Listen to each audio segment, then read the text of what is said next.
د قرآن کریم د ترجمې 90 درس د آل عمران سورت او 92 آیات. انشاءالله نن د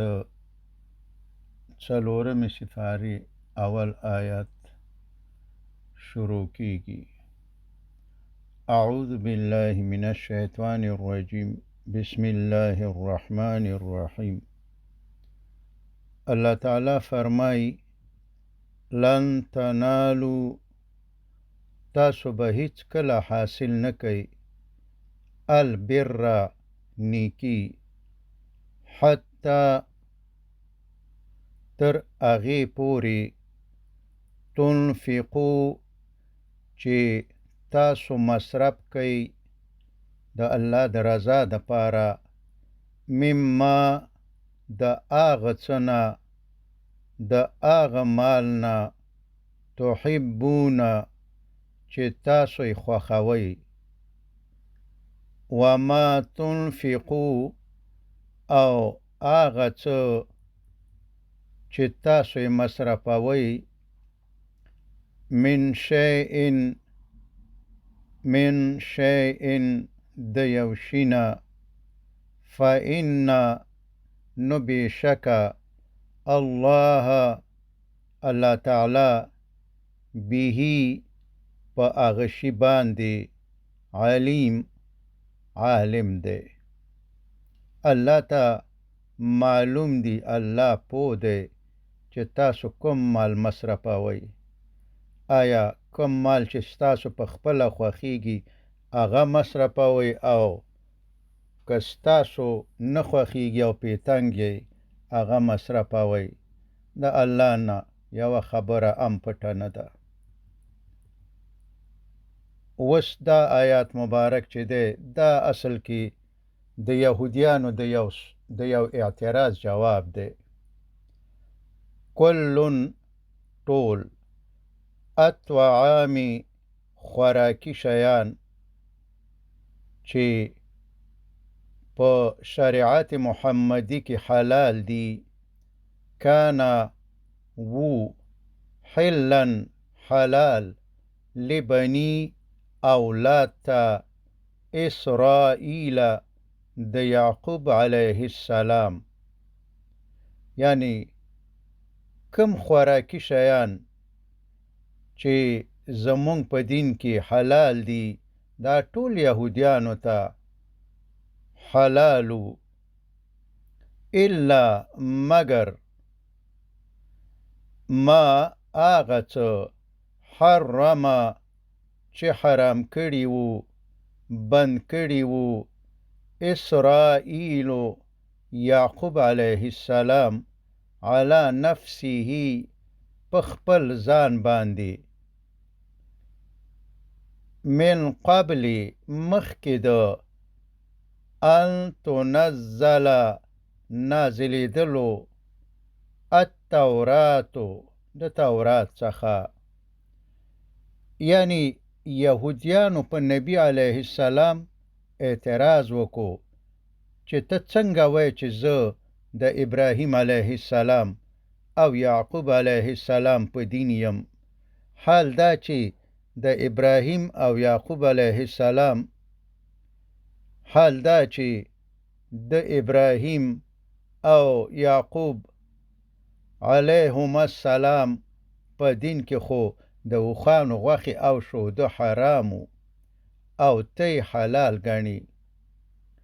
نو معلومه شوه چې ته د هغوی په دین نه یې. نو دا د یهودیانو د اعتراض جواب دی چې د اوښ غوښه او شوده د تورات د نزول نه د مخه د ابراهیم او یعقوب علیه السلام په دین کې حرام نه وو، مګر د اوښ غوښه او شوده خو یعقوب علیه السلام د ورپېښې شوې مریضۍ په سبب په خپل ځان بند کړي وو او اولادي د هغه علیه السلام پیروي وکړه. هغه خو اولادي ته نه ویلي چې تاسو یې مه خورئ، دا خو اولادي په خپله د هغه پیروي وکړه. قل اے محمد صلی الله علیه وسلم ورته ووایه فأتو نو تاسو راوړئ بالتورات تورات فتلوها او اغا ولولئ یعنی په تورات کې دا نشته چې د تورات د نزول نه پخوا د اوښ غوښه او شوده حرامو ان که چیرته کنتم تاسو یاستئ صادقین رښتیني نو یهودو تورات را نه وړو ځکه پوهېدل چې نبی علیه السلام د وحی په واسطه خبر شوی دی چې په تورات کې نشته دی چې د تورات د نزول نه مخکې د اوښانو غوښې او شوده حرامو باید ذکر شي چې د تورات د نزول نه وروسته په تورات کې د سزا په ډول د یهودیانو د جرمونو په سبب په دوی حرامې شوي وي یعنی شوده او د اوښانو غوښې د تورات د نزول نه وروسته په دوی حرام شوي هغه هم د جزا په ډول فمن نو څوک افترا چې هغه تړي علی الله په الله تعالی باندې الکذب دروغ من بعد ذلك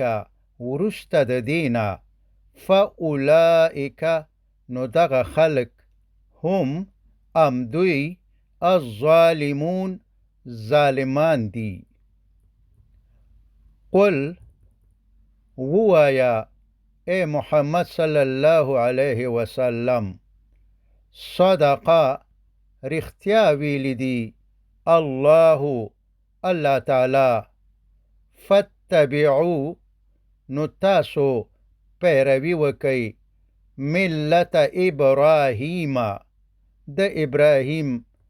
علیه السلام د ملت د طریقې حنیفا چې حنیفو چې حق پرستو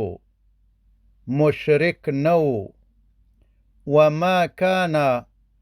او هغه علیه السلام نو من المشرکین د مشرکانو څخه ان بشک اول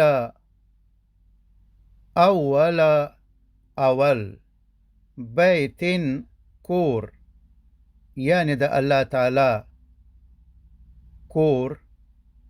بیت الله شریف ودعا چې جوړ شوی دی للناس د انسانانو د پاره للذي یقینا آغا دی ببکتا چې په مکه کې دی مبارکن مبارک دی وهدن او هدایت دی للعالمین د عالمونو د پاره فیه پدې کې یعنی په بیت الله شریف کې آیات نخې دي بینات ښکارا مقامو چې یو د دې نښو څخه مقامو ځای د ودرېدلو ابراهیم د ابراهیم علیه السلام دی کله چې بیت الله شریف جوړولو ومن دخله او هر څوک چې دې کور ته داخلیږي کان آمنا په امن کې کیږي ولله او خاص د الله تعالی د پاره علی الناس په خلقو باندې حج کول دی البیت د بیت الله شریف یعنی خاص د الله تعالی د پاره د بیت الله شریف حج کول په انسانانو باندې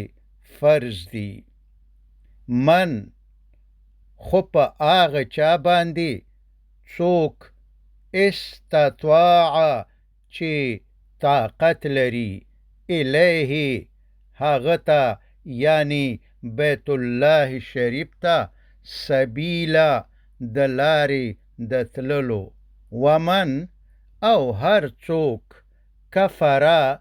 چې کفر کوي یعنی چې وسع کیږي او د بیت الله حج نه کوي فإن الله نو بشک الله تعالی غنی بے پروا دی عن العالمین د عالمونو څخه یعنی نه د چا په حج کې څه ګټه شته که څوک څه حج وکي الله ته څه ګټه نشته او که حج ونه کي الله تعالی ته څه تاوان نشته دی خو جزا او سزا به په خپله ګوري. قل یا اهل الكتاب قل ووایا اے محمد صلی الله علیه وسلم یا اهل الكتاب اے اهل د کتابو اے یهودیانو اے نصاراو لم تکفرون تاسو ولی کفر کوي بآیات الله د الله تعالی په آیاتونو باندې والله او الله تعالی شهید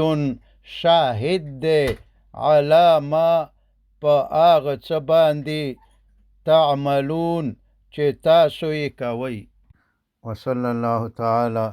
على خير خلقه محمد وآله وأصحابه أجمعين.